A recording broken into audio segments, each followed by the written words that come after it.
미소야, 네가 내 딸이었니? 엄마가 미안해. 얼굴도 못 봤는데 우리 딸. 건물 옥상에 이른 경채가 위태롭게 난간 위로 올라섭니다. 마치 미소를 따라가려는 것처럼 경채는 허공에 대고 미소의 이름을 부르며 울부짖는데요. 이제 난 더 이상 살 이유가 없어. 자식 죽인 엄마가 어떻게 살아?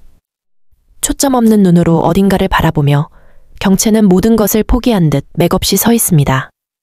차갑고 인간미 없는 경채지만 딸 세리에게만은 무한 애정을 쏟으며 다른 가족들에게 느끼지 못한 유대를 느껴왔는데요. 첫사랑과의 사이에서 낳은 딸 세리는 경채에게 모든 것이라고 할 수 있었지요. 하지만 그런 세리가 내 딸이 아닌 사실을 안 순간 경채는 무너졌습니다.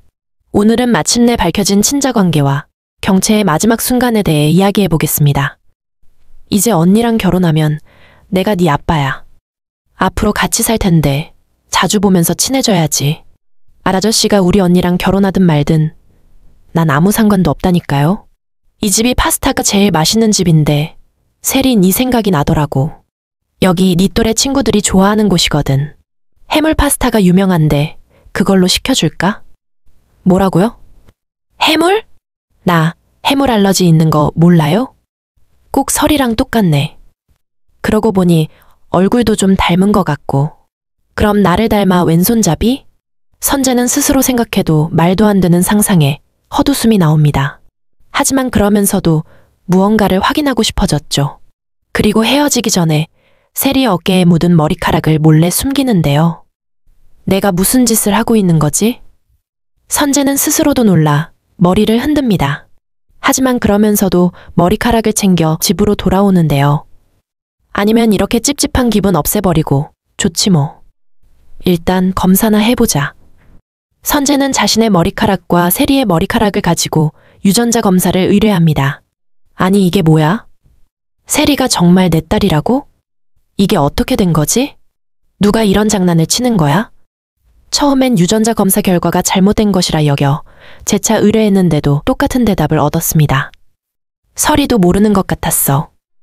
이게 무슨 일이지? 세리가 설이와 내 아이란 말이야? 민경채도 백설이도 모르고 있는 걸 보면 어릴 때 아이가 뒤바뀐 게 틀림없어. 도대체 누가 이런 장난을 친 걸까? 아니면 그냥 단순히 누군가의 실수로. 어쨌든 이렇게 된 게 운명인 것 같아. 민경채와 결혼은 해서 세리 옆에서 지내며 아빠 노릇도 하고 평생 지켜줄 거야. 설이에게 말했다간 일이 복잡해질 게 틀림없어. 미소인지 뭔지 그 아이를 자신의 아이로 여기며 복수까지 하려 하는 걸 보면 불쌍하긴 하지만 어쩔 수 없어. 알렸다간 민경채와 결혼까지 영향받을 수 있으니까. 백설이, 미안하지만 넌 영원히 모르는 게 좋겠다. 대신 내가 이 아이는 잘 돌보고 지켜줄게. 오직 민경채와 결혼해서 오너 일가가 되는 것이 꿈인 선재가 설이에게 진실을 말해줄 리 없었습니다. 혼자 이 엄청난 사실을 알고 숨기기를 선택하는데요. 그도 그럴 것이 설이가 알게 됐다간 호적상 세리의 엄마 지위를 놓지 않을 것을 잘 알았기 때문입니다. 거기에 민경채까지 알게 된다면 일은 더욱 복잡해질 게 뻔했으니까요. 여자 관계 깨끗한 건 마음에 든다고 했던 경채이기에 선재에게 아이가 있고 그 아이가 셀이라는 사실에 민경채가 어떻게 행동할지 상상할 수도 없었습니다. 하지만 선재의 다짐과 달리 이러한 상태는 오래 지속되지 못했는데요. 김변 내가 부탁한 서류 말이야. 경채가 선재의 사무실로 들어왔습니다. 하지만 선재는 잠시 자리를 비우고 사무실에 아무도 없었죠. 급한 서류인데 연락도 안 되고 도대체 어딜 간 거야?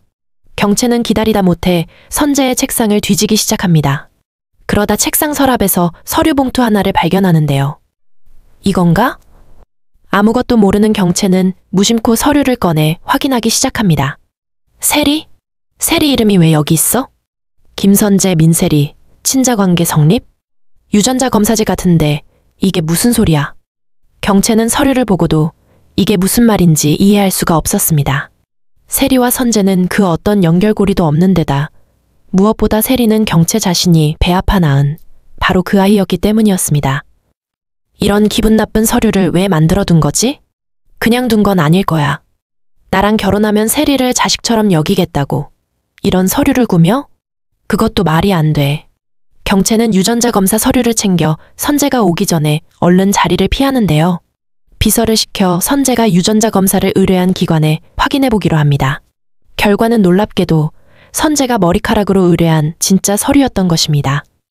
숨도 쉬어지지 않을 정도로 놀란 경채는 마지막 확인 절차로 세리와 자신의 유전자 검사를 하기로 하죠. 결과는 친자불일치. 말도 안 돼. 말도 안 돼. 경채가 진실을 확인하기 위해 찾아볼 단 한 사람은 바로 공 실장이었습니다. 당장 집에 가서 공 실장에게 따져 묻습니다. 한 번만 물을게요. 잘 대답해요. 어떤 거짓도 있어서는 안 되니까 잘 대답해야 돼요. 조금이라도 거짓을 말한다면 나 공 실장 죽일 거예요. 살벌한 경채의 말에 공 실장은 머리칼이 쭈뼛서도록 무서웠습니다. 무슨 일인지 모르지만 큰 아가씨한테 거짓말한 적은 없어요. 세리 내 아이가 아니라는데 공 실장 아는 거 없어요? 진실을 말할 기회는 지금뿐이에요. 네? 세리는 제 손으로 받은 아이예요. 아시잖아요. 세리를 큰 아가씨 다음으로 아끼는 사람이 있다면 저일 거라고요. 그런데 그게 무슨 말씀이세요? 세리가 큰 아가씨, 아이가 아니라니. 그럴 리가 없어요. 정말 공 실장 짓이 아니란 말이야? 그럼 세리가 실수로 바뀌기라도 했다는 거야? 아님 혹시 아버지가? 경채는 그 길로 민두식에게 달려가고 잔뜩 화난 얼굴이 되어 따지기 시작합니다. 아버지 짓이죠? 뭐야? 이게 애비를 가둬두는 것도 모자라 다짜고짜 내 탓을 해? 세리가 내 딸이 아니래요. 세리가. 내가 그 아이 하나 보고 일에만 매진하며 살았어요. 이런 엄청난 짓 할 사람 아버지밖에 없어요. 도대체 왜 그런 건데요? 뭐야? 세리가 네 딸이 아니야? 어디서 가짜는 놈이랑 연애하고 애까지 만들어 온 자식. 내 호적에 올린 애비한테 그게 할 소리야? 내 호적에 올라갈 애를 내가 내 핏줄도 아닌 놈으로 올렸겠어? 세리가 왜 네 딸이 아닌데? 네 딸이지. 아니래요. 유전자 검사해봤는데 아니라고요. 그래, 잔뜩 믿었던 자식한테 배신당한 느낌이겠구나. 너도 내 기분 알겠니? 아버지는 지금 이 상황이 재밌죠? 애비를 가둔 놈이 할 말은 아니지. 그리고 난 너 같은 자식 둔 적 없다. 그래요. 난 아버지 자식 아닌 걸로 하죠. 집에 돌아온 민경채는 도대체 어디서 이런 일이 생긴 건지, 어떻게 수습해야 할지, 그렇다면 내가 낳은 자식은 어디 있는 건지 많은 생각을 합니다. 그때 세리가 들어오고, 언니, 김 변호사 아저씨, 나한테 그만 좀 연락하라 그래. 매일 문자 보내고 연락하고 언니가 시킨 거야?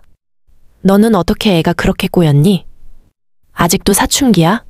언니, 남편 될 사람이 너한테 신경 써주는 게 보이지 않니?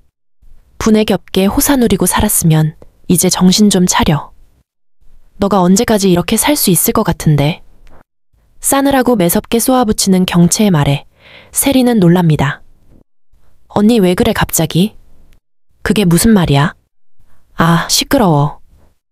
너랑 말 섞을 시간도 없고 김 변호사를 만나든 말든 니들 알아서 해. 난 신경도 쓰고 싶지 않으니까. 니 짜증 받아주고 뒷수습하는 거 정말 후회된다.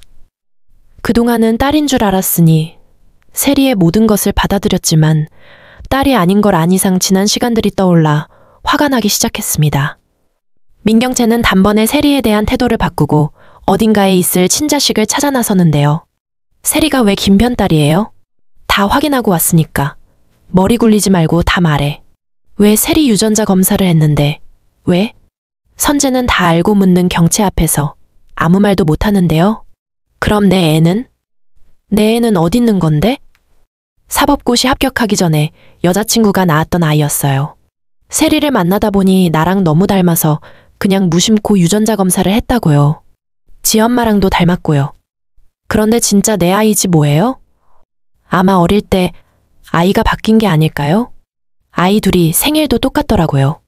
그럼 바뀐 아이는? 내 딸은 어디 있는데? 당신 딸은 미소였을 거예요, 아마도. 뭐, 미소? 미소가 누군데? 그때 경채의 머릿속에 하나의 기억이 떠오릅니다. 세리가 폭행하고 경채가 죽게 만들었던 그 아이가 말이지요. 뭐? 죽은 그 아이 말이야? 아직 확실치 않습니다. 더 정확한 건 조사를 해봐야겠지요. 저도 놀랐습니다. 당신이랑은 결혼이고 뭐고 없어. 당신 딸 데리고 사라져. 경채는 아니길 바라며 미소에 대한 흔적을 찾으면서 두 아이가 신생아 때 병원의 실수로 뒤바뀌었음을 알게 됩니다. 모든 진실을 깨닫고 휘청이는 경채. 왜 이런 일이 생기는 건데? 왜? 아, 미소야! 내가 널 죽인 거니? 네가 내 딸이었니? 엄마가 미안해. 얼굴도 못 봤는데 우리 딸. 건물 옥상에 이른 경채가 위태롭게 난간 위로 올라섭니다. 마치 미소를 따라가려는 것처럼 경채는 허공에 대고 미소의 이름을 부르며 울부짖는데요. 이제 난 더 이상 살 이유가 없어. 자식 죽인 엄마가 어떻게 살아?